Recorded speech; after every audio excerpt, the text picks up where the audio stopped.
I've actually got to the real top of Machu Picchu, and that's Machu Picchu. Two things to remember when you come up to Machu Picchu. Bring enough water, bring enough food, and take the bus back. Now right behind me is Machu Picchu and the Temple of the Sun. What's most fascinating about the Temple of the Sun is right below it is the Temple of the Earth, or Mother Earth. You see, all of the Incan Empire believed in the idea of balance, of harmony, of polarity, that all things must be in balance. Now, these windows right here are particularly fascinating. Why? Because actually during the spring and winter equinoxes, this one is the winter equinox, the sun would actually rise over the side of the mountain and the sun would perfectly shine through this hole.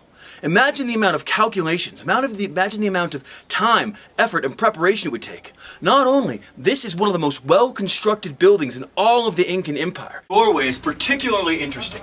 Now why is that? Because it has 2 layers. Now what does that mean? It has a double coffering to enter it.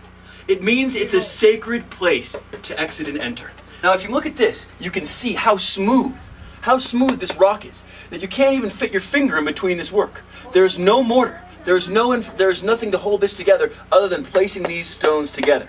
Now what's fascinating about this is this stonework was done over about 600 years ago. This is a stone. This stone is one of the most important elements at Machu Picchu. Now not only is it a marker for the different dates and times when it comes to the equinox, the sun and the moon, but it's also one of the highest points at Machu Picchu and one of the main elements at the Temple of Machu Picchu.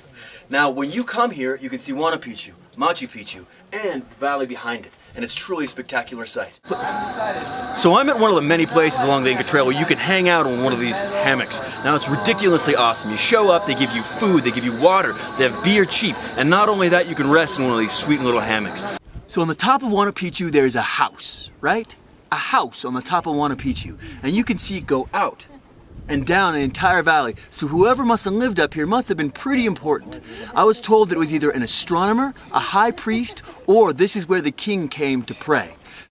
The stonework is also significant because all the stonework done here is actually really nicely. Oh, we're off to the hot springs, which is next in line. So we'll see what the hot springs have to offer. And yeah, there's a bunch of hot chicks from different countries inside eating right now, and we're waiting to eat. So yeah, that's pretty sweet too.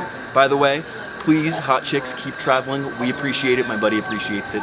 All the guys appreciate it. And guys, sack up and travel. And it looks like there's several structures that come down into buildings.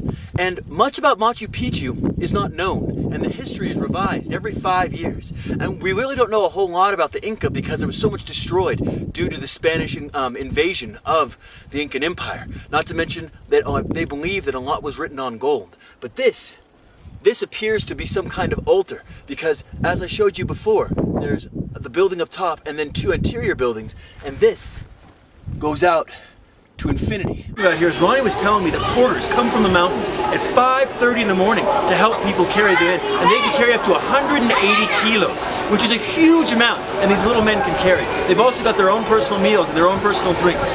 Now what's interesting about this market is it's divided up into different sections, and you can find whatever you're looking for. In fact, I just bought a little belt for about $1, and it's really useful because my pants were falling off. So let's go explore the local San Pedro market. Now I'm here at the local market and I'm going to get myself some local juice.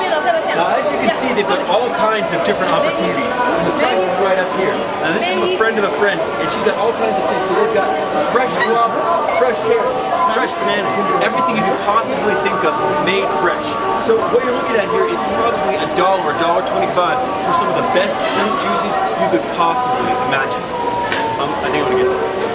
So this is also something you can do, get your picture with a llama and with a lady of traditional Inca dress and lots of buses. So if you can do it, do it, because this is Shaggy the llama. He's an alpaca, I'm wrong. Shaggy the alpaca. So the entire way now that we came before is covered in snow. All the rocks, everything. I went on Wikipedia and said this was the easiest 6,000 meter. They are full of shit. Look at this. Covered in snow.